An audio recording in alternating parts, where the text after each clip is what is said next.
ఆదికాండము 9వ అధ్యాయము. దేవుడు నోవాను అతని కుమారులను దీవించి పిల్లలతో పాపలతో పెంపొంది భూమియందంతట వ్యాపింపుడు. క్రూర జంతువులకు, ఆకాశమున విహరించు పక్షులకు, భూమిమీద నడయాడు ప్రతి ప్రాణికి, సముద్రమున సంచరించు చేపలకు మీరన్నచో బెదురు పుట్టును. వానిని మీ వశము చేసితిని. భూమిమీద తిరుగుచున్న ప్రతి ప్రాణి మీకు ఆహారమగును. చెట్టుచేమలను ఇచ్చినట్లే ఇప్పుడు ఈ ప్రాణులను గూడ మీకు అప్పగించుచున్నాను. నెత్తుటిలో ప్రాణముండును కనుక మీరు జంతువుల మాంసమును తినునప్పుడు వాని నెత్తురు మాత్రము ముట్టుకొనరాదు. నెత్తురు ప్రాణముతో సమానము. కావున నెత్తురు చిందించువారు జంతువులైనను నరులైనను నాకు జవాబుదారులగుదురు. మనుష్యుని ప్రాణమునకు మనుష్యునినే బాధ్యునిగా చేసెదను. దేవుడు తనను పోలిన వానినిగా మానవుని సృజించెను. అందుచే నరుని నెత్తురు చిందించిన వాని నెత్తుటిని గూడ నరుడే చిందించును. పిల్లలతో పాపలతో పెంపొందుడు, భూమండలమంతట వ్యాప్తి చెందుడు అనెను. దేవుడు నోవాను అతని కుమారులను చూచి, నేను మీతో మీ సంతతితో ఒడంబడిక చేసుకొనుచున్నాను.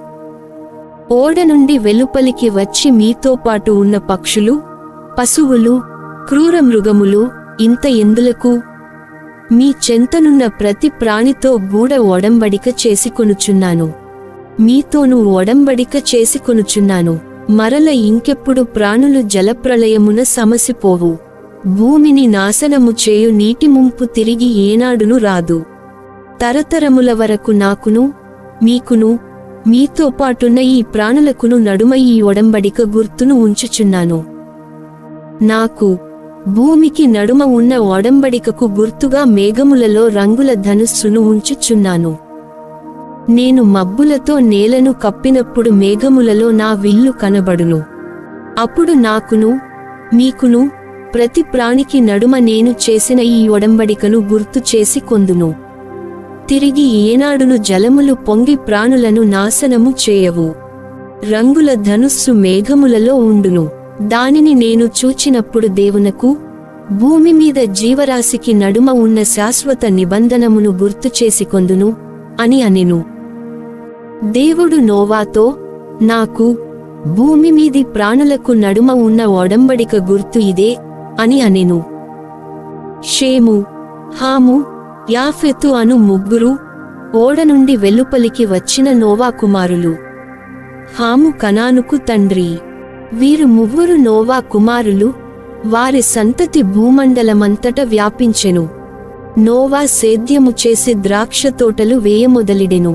అతడు ద్రాక్షరసము త్రాగి కైపెక్కి గుడారములో దిగంబరుడుగా పడిపోయెను. కనాను తండ్రియగు హాము తండ్రి నగ్నముగా ఉండుట చూచి వెలుపల ఉన్న తన ఇద్దరు సోదరులకు చెప్పెను. షేము, యాఫేతు ఒక వస్త్రము తీసుకొని భుజముల మీద వేసికొని వెనుకకు అడుగులు వేయుచు వెళ్ళి తండ్రి దిశములను కప్పిరి.